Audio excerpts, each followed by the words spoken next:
Hello everyone, welcome back to my channel. My name is Ivana. If you're new here, it's so nice to have you, but if you're not, it's good to have you back. Today I'm filming a very fun for you maybe, terrifying for me kind of video. I actually filmed something like this last year where I took my phone screen time and I swapped it for reading, or at least I attempted to. Now, the issue with this video is it's dependent on how much time you as an individual spend on your phone. And if you're anything like me and your screen time is disgusting, then this video is particularly terrible because you gotta read a lot. Like more than is humanly possible, I feel like. Last time I filmed this video, I think my screen time was around 73 hours for the entire week.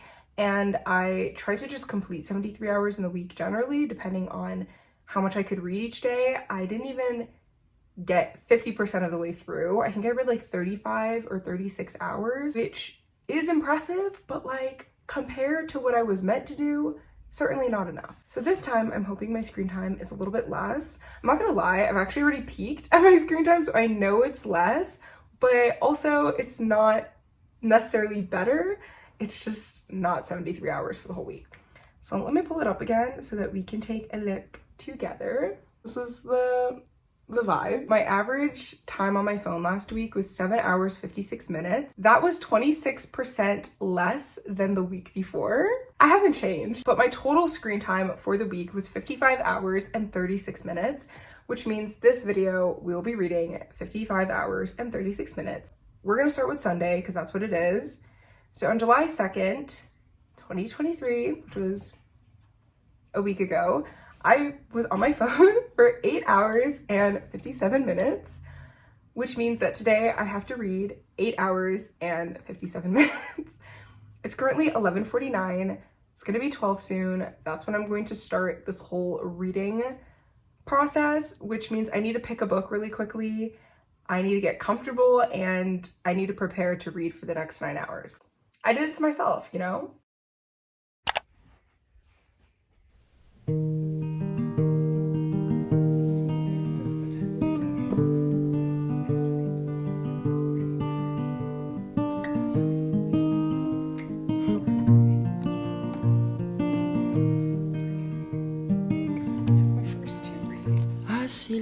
Okay, I've selected my first two reads or respective reads, depending on how I feel after I finish the first one. But the first book is by Sarah Dessen. This is Along for the Ride. I've read a Sarah Dessen book before. I can't even remember the name, but I read it this summer. And then I have Since You've Been Gone by Morgan Matson. And I've also read Second Chance Summer by her. I read it last summer. That book had me bawling my eyes out. So yeah, honestly, I don't know which I'm gonna read first. And like, I have 4 minutes to decide, so. Eeny, meeny, miny, mo, catch a tiger by its toe, da-da-da-da-da-da-da, eeny, meeny, miny, mo. Looks like I'll be reading Since You've Been Gone first. Let's get comfortable because we have basically 9 hours of reading ahead of us. I see smiles and laughter and cheer. I see hearts that'll trust in each other for the rest of their years. I see family you'll help grow up strong, knowing nothing comes close to the life that you hold in your arms. Through sunshine and rain, it's good all the same. You'll face it together, share more than a name. Through sunshine and rain, you'll come out okay. You're never alone on the path that you take. I see love here. I see moments so tender and sweet. I see half of yourself in the other, together complete. Through sunshine and rain, it's good all the same. You'll face it together, share more than a name. Through sunshine and rain, you'll come out okay. You're never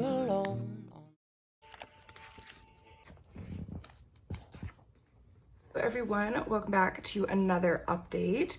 It's actually Tuesday and I didn't update yesterday at all. I kind of just jumped into things and then forgot that I should have done that. So I'm gonna wrap up Sunday, Monday, and then we're gonna hop into Tuesday. So on Sunday, I chose to read Since You've Been Gone by Matson. I had 8 hours and 57 minutes to read.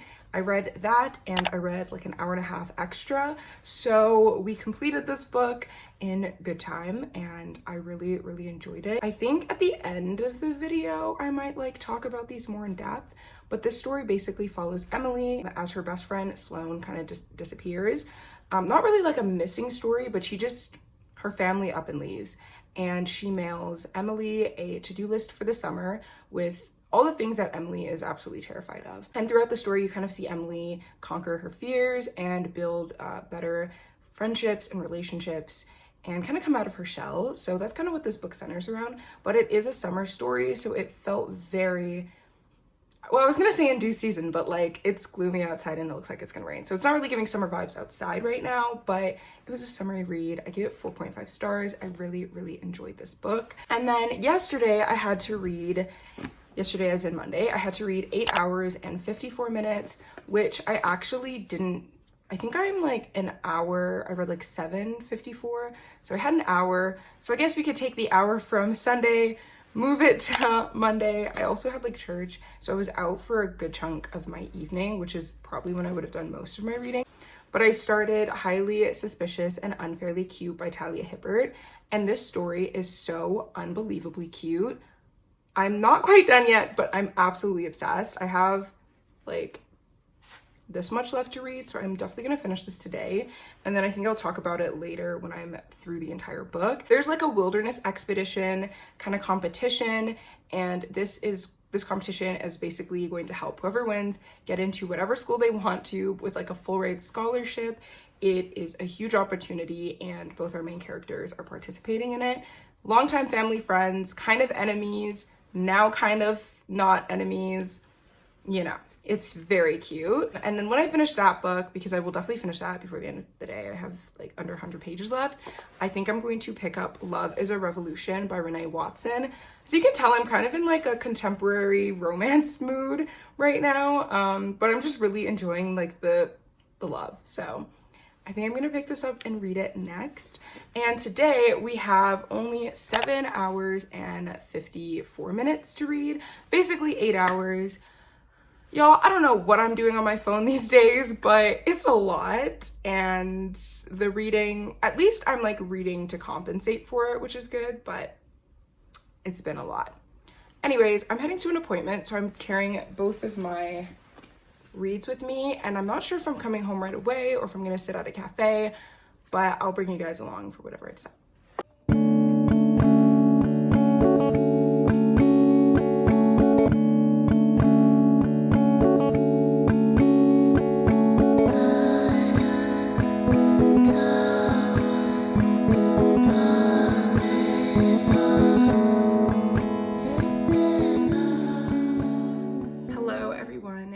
Wednesday, and I have 5 hours and 15 minutes to read today. I've already done at least 2.5 hours, so you know we have like 2 hours 45 minutes really left of reading, and I'll probably read a little bit over just because I don't think I completed my reading time from yesterday, and I really want to finish the book that I started. Yesterday I had 7 hours 15 minutes and I was just all over the place. Like I was out of the house for the majority of the day and I was just reading sporadically, so I didn't fully get to document how much I was reading. I think I probably read like 5 hours, but I don't know if I read more than that.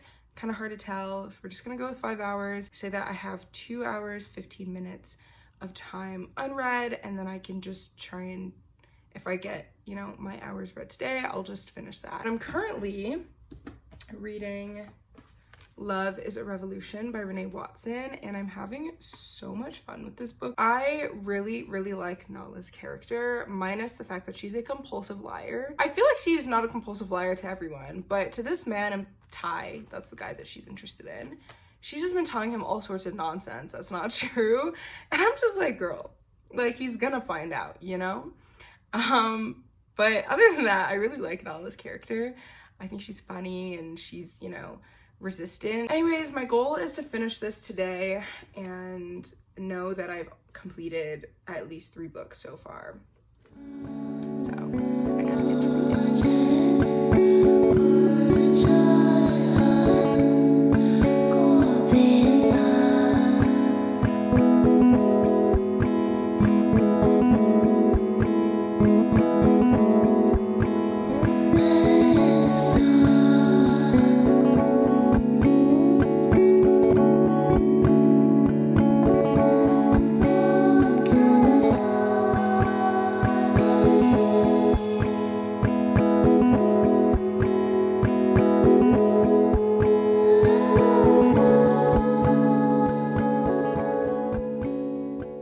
It's Thursday, and today I have 3 hours and 37 minutes of reading to do. This is my least heavy reading day. It's basically under 4 hours, which is great because I think I'm working and I'm not gonna have that much time at home. I'm just about to head out.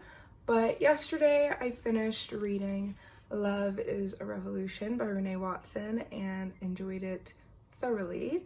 The story was just so refreshing, I found. I really loved Nala's character. I think I said this before, aside from her compulsive lying habit that she developed the minute she had a thing for this guy, I think that she was such an interesting and a very authentic kind of youthful character, and I just really enjoyed reading from her perspective. Honestly, for most of the book, Imani was the villain. I was frustrated with her and I was just on Nala's side, honestly. Love Nala. And then I also, because I was in a really reading mood, even though it was like 12 when I finished Love is a Revolution, I picked up Places We've Never Been by Kassie West. So I was debating what I was gonna read next, and I initially was like, oh, I'm gonna reread this To All the Boys I Loved Before, but then I was like, no, I should read books I haven't read that are on my shelf.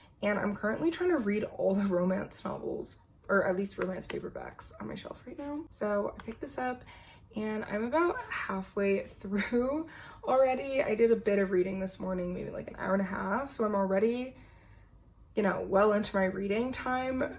But I just am enjoying the kind of sweet summer romances, because these have all taken place in the summer, I'm pretty sure, which is, you know, it's fitting. It is summertime. But this story follows, I keep forgetting her name. Her name is Nora, and she is going on this RV trip with her mom, her brother, and then her mom's best friend, as well as the children. And she used to be best friends with her mom's best friend's son, Skylar, until, well, 4 years they had to move apart and now they don't really talk. And she thinks this is going to be like a moment of reunion, but then when they meet, he's kind of cold and standoffish and she doesn't really understand what happened.